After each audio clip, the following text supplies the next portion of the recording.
welcome to another My Thoughts On video. This week we'll be talking about Monteverde.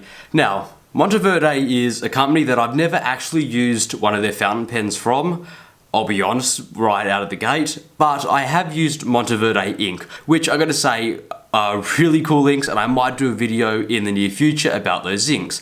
Now, let's get on to the subject of today's video.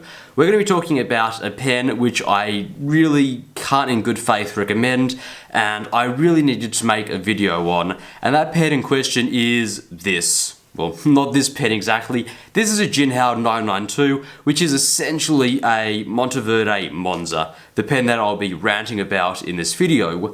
Now, I'll get into the reasons how they're essentially the same later on, but a little bit of background to this video.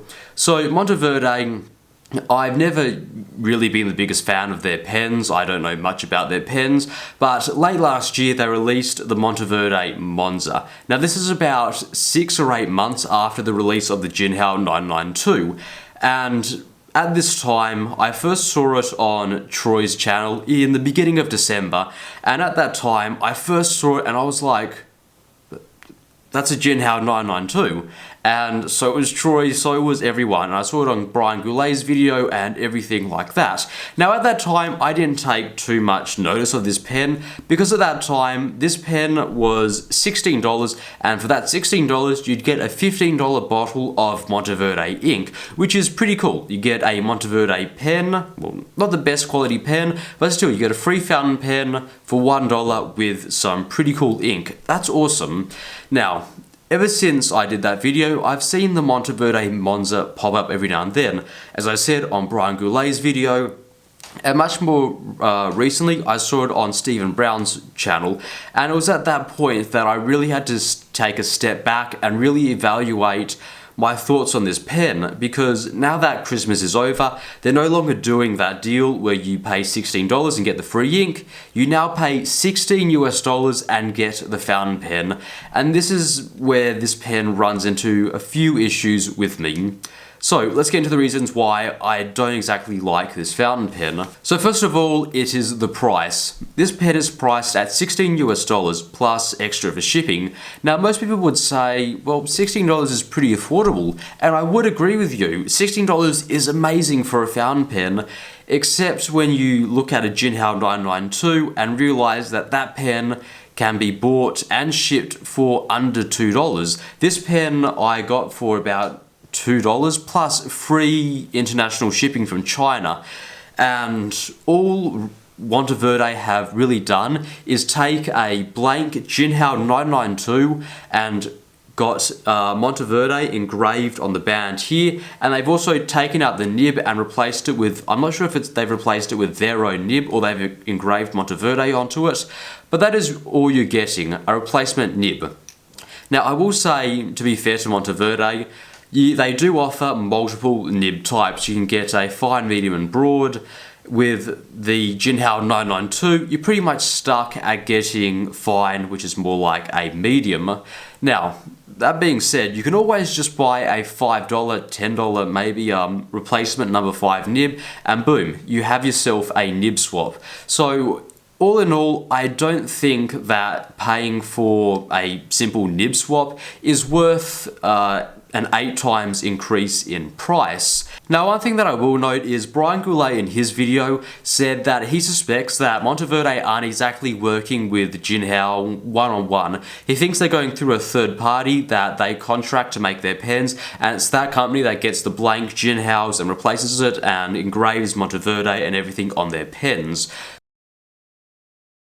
Now let's talk about the next reason why I don't like this pen, and a reason that I think a lot of people have skipped over in their videos, and that is the quality of these fountain pens. A point that a lot of people will bring up in their reviews is, because this is Monteverde and they have a reputation to protect, they obviously want to increase their quality control. There's no way that a brand such as Monteverde would risk having even a quarter of their pens come out with, say, a defective feed or something like that that would jeopardize their pens.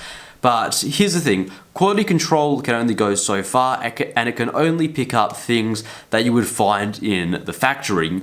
However, the biggest issue with the Jinaho 992, and it has started to gain a reputation for this, is cracking of the barrel. Of the 4 Jinaho 992s that I have bought, 2 of them have cracked at the back of their barrels. And first of all, let me explain cracking. The Jinaho 992 barrel is manufactured in 2 parts.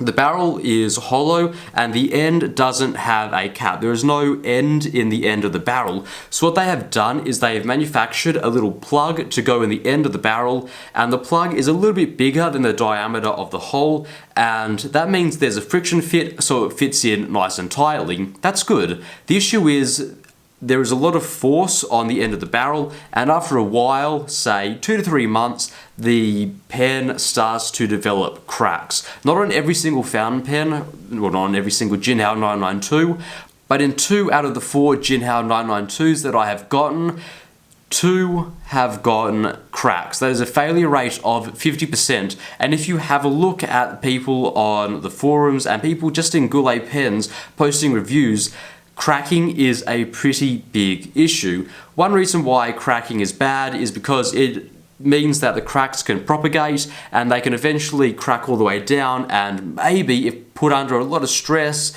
the whole back of the barrel could just blow out. But that is certainly a worst case scenario, and I haven't witnessed that yet. Another issue is it means you cannot eyedrop these pens, because I love eyedropping these pens. They are really perfect for eyedropping because they are clear body, they are plastic and everything, but cracking means the ink can leak. In this pen, I eyedropped with the cracks and I didn't notice it, but after about 6 hours of eyedropping this pen, there was a little bit of ink on the back of the pen. Not enough to be noticeable, you know, all the time, but leave it, come back, and you just put your finger here and there will be a little bit of ink, which is annoying. And another reason why I don't like the idea of cracking is not something that you'd expect on a $16 pen. And that is the crux of the issue. I don't really mind it on a $2 pen because it's only $2, but a $16 pen, no way. And that is the issue, well, one of the biggest issues that I have with the Monteverde Monza. I obviously don't care that much that it is a Jinaho 992. People will pay for it, you know, whatever. But the fact that they didn't test this pen long enough to find out that it is cracking, and they didn't take the effort or the measures to stop the pen cracking is the biggest issue. This pen's biggest flaw is cracking, and they didn't bother to even try to fix it. Shame on you, Monteverde, for doing that. Do not sell this pen for $16 in my opinion. What they should be doing is giving away this pen for free with ink. The $16 deal that they had on at Christmas was really good, and that's really what I was hoping that they'd do with this pen, but unfortunately it hasn't gone that way. So Monteverde, either please fix the issue with the cracking or just don't sell it for $16.